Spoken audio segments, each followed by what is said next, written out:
Rook, or more properly Roku, is a little different from the previous VIP creations.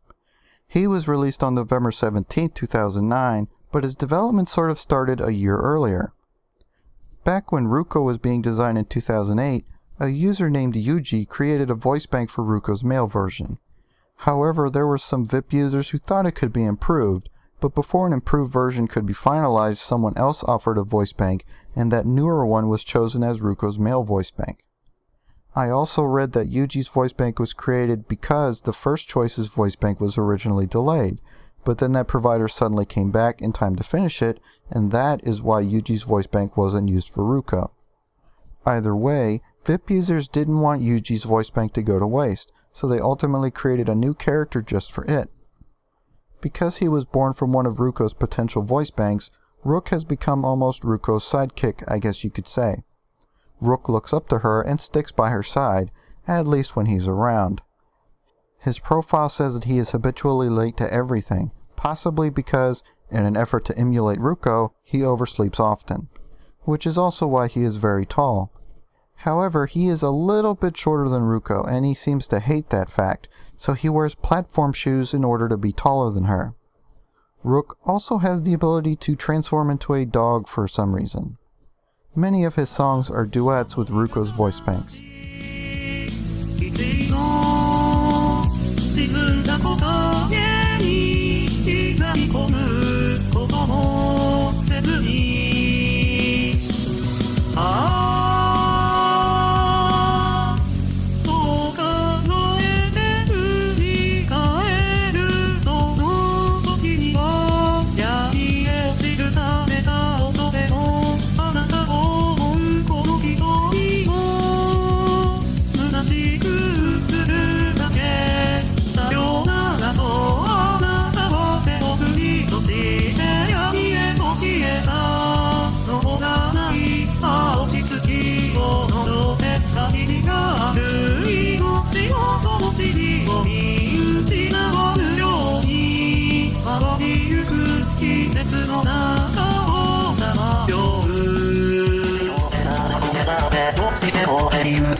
Released on Christmas Eve 2009, Miko was created for pretty much the same reason that Rook was. When Ritsu was being developed, 2 of his original demo songs were released using his adopted voice provider.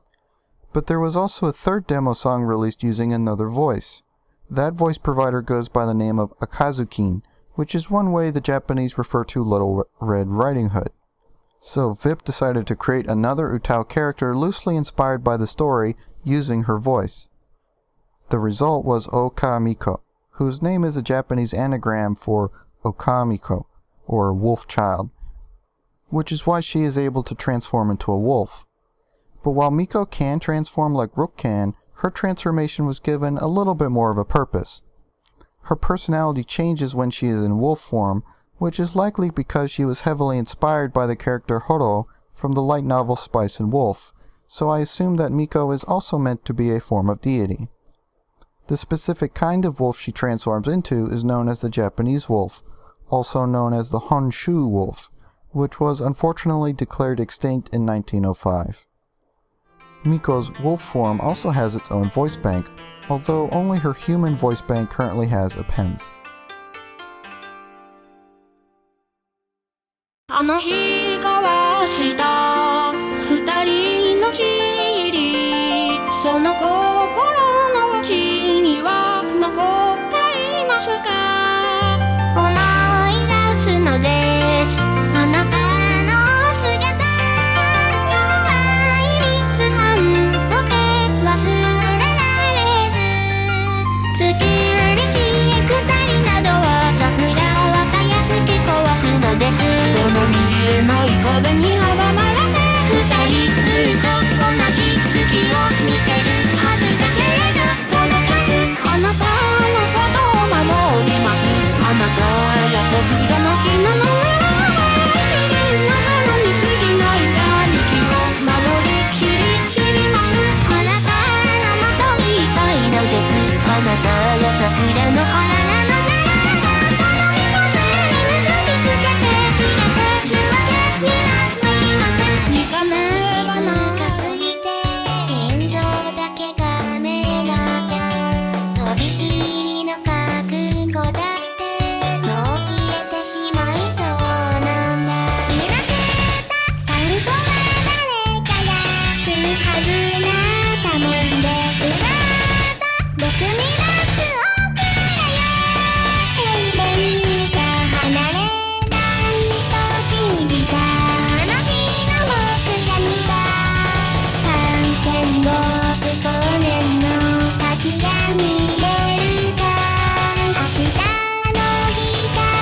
This next character is someone I was originally going to skip over because she was the most controversial of the Vipperloids, to my knowledge, and because she has some character details that I don't consider appropriate for my channel. But she is fairly popular and her voice bank is decent, so let's talk about Sukone Tei. Tei was released June 21st, 2010, and she was controversial because she seems to have been designed with a bit more malice than the previous Vipperloids. Where the other characters were silly or bizarre, Tei was intentionally shocking. She was made to look fairly generic in an effort to mock the many Vocaloid original characters made by the fandom that were simple Miko or Rin edits. Her voice bank was also made somewhat generic for the same reason. She was given Sharingan eyes to mock Naruto fans as well, since many Naruto fans gave their own original characters the Sharingan ability despite their uniqueness in the show back then. But open mockery was only the beginning. Tei is a yandere character, meaning that she can be very devoted and loving, but she can turn extremely violent as well, especially when she feels jealous or neglected. We do have a Vocaloid character who is a yandere as well, Mayu, but Tei's penchant for violence runs much deeper. Tei is in love with Len and will attempt to kill anyone who tries to get between them. She also hates Vocaloids, and she specifically hates Hatsune Miku the most. Tei wants to kill Miku and take her place as the world's premier digital singer. Because of this, many of Tei's songs are violent and graphic. Mayu has violent songs as well, but Tei's fans have that added troll emphasis behind them, so hers are more popular with that crowd as a result. She has some additional personality quirks that I won't get into, though she does enjoy baking cakes and she often has run-ins with the Japanese military due to her violent outbursts. Because of her anti-Vocaloid character, the mockery of Vocaloid fans, her violent and perverse personality, and her objective as a troll, Tei became a very touchy subject for Japanese Vocaloid fans for a while after her release. That sensitivity is likely gone by now, but Tei stayed relevant because of her voice bank, which doesn't sound bad at all.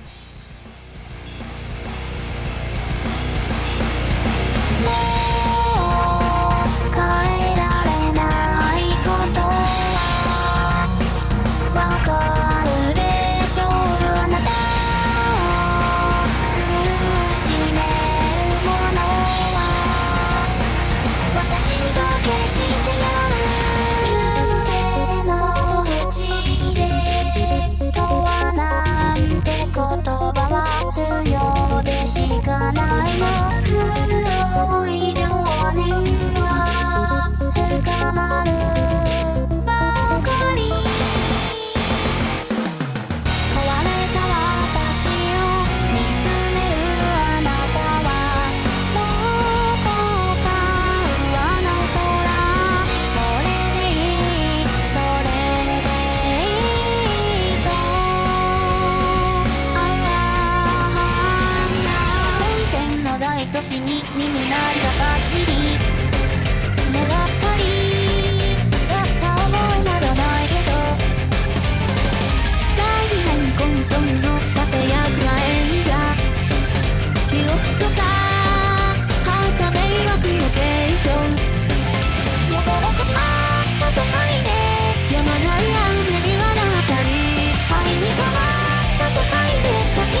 final Vipperloid we'll talk about today is Hinomoto Oniko, who was released on Christmas Day 2010. She seems to be one of the less popular Vip creations, but I wanted to include her because unlike the other Vipperloids, which were made to trick or even poke fun at other people, Oniko was a sort of clever exercise in turning something negative into a potential positive. I'll need to go into a bit of history to explain why, but don't worry, there won't be a quiz afterwards. Most of you probably already know this, but Japan is an archipelago, a chain of islands. When you look at an overall map of Japan, there are clearly several very large islands, but the nation of Japan also consists of almost 7,000 smaller islands as well, some of which are located quite far away from the main islands. In 1895, this included the Senkaku Islands, which are located off the east coast of Taiwan. In the 1890s, Japanese surveyors investigated the islands and found that they had no inhabitants, so Japan decided to stick their flag in them. When Japan surrendered at the end of World War II, the US government took over temporary administrative control of some Japanese territory. Since Japan didn't take the Senkaku Islands by force, there was no problem returning them to full Japanese control in the early 1970s. They were barren pieces of land anyway, why would anybody else want them? Well, it turns out that later in the 70s people discovered oil reserves on the islands, and you know what that can do to people. Since the Senkaku Islands aren't that far off the Taiwanese coast, and in fact are twice closer to Shanghai than they are to Tokyo, China tried to claim that the islands were actually part of China, and the Japanese had no right to them. Of course, it wasn't true. Even the Chinese government's own official documents considered the islands to be part of Japan in 1969. But this situation has continued to the present day, and it helped reignite some anti-Japanese sentiment in Chinese people in recent years because of oil drilling on the islands and other incidents that have taken place near them. In 2010 specifically, people in China and Taiwan began to hold anti-Japanese protests over the oil drilling, which has brought the relationship between China and Japan to its lowest point since, well, those 2 times in 50 years they were at war with each other. To go along with these protests, plenty of young Chinese people took to the internet and complained about Japanese people, with a popular racial slur being this series of characters. It basically translates to, the Japanese are demon children, which is not a nice thing to say at all. But these same characters, when read by Japanese people, aren't necessarily as offensive as the Chinese intended them. The first 2 characters simply say Japan, so nothing wrong there. But the next 2 characters. The first one means Oni, which you've no doubt heard before. They are traditional Chinese mythological demons/ogres, and they are also popular in Japanese mythology. The second character often translates to child, hence, the Japanese are the children of Oni is the Chinese meaning of the slur. But young Japanese males were much more likely to translate this character into girl. So when these probably very lonely Japanese guys read the slur, they didn't imagine this, but this. So yeah, Vip took the anti-Japanese racial slur and created an Utauloid based on it. Her name, Hinomoto Oniko, is written exactly the same way as the racial slur, but the characters are given alternate Japanese readings. This was done hoping that she would become so popular in Japan that people would associate that slur with her rather than what the Chinese meant. I don't know if that plan succeeded in the end, but I think the idea had merit. Oniko was designed to represent traditional Japanese values, so she wears a kimono, and her character items are a hanya mask, which are used in certain traditional Japanese theater acts, and a naginata, with which she defeats evil oni that reside in the minds of people. But she herself is an oni, and it's not clear if she knows that or not. When she is angered, her eyes will turn red and her horns will grow. Aside from that, she dislikes dried or roasted soybeans, which is a reference to a very old Chinese tradition known in Japan as setsubun, where dried beans are scattered to banish evil spirits as spring begins.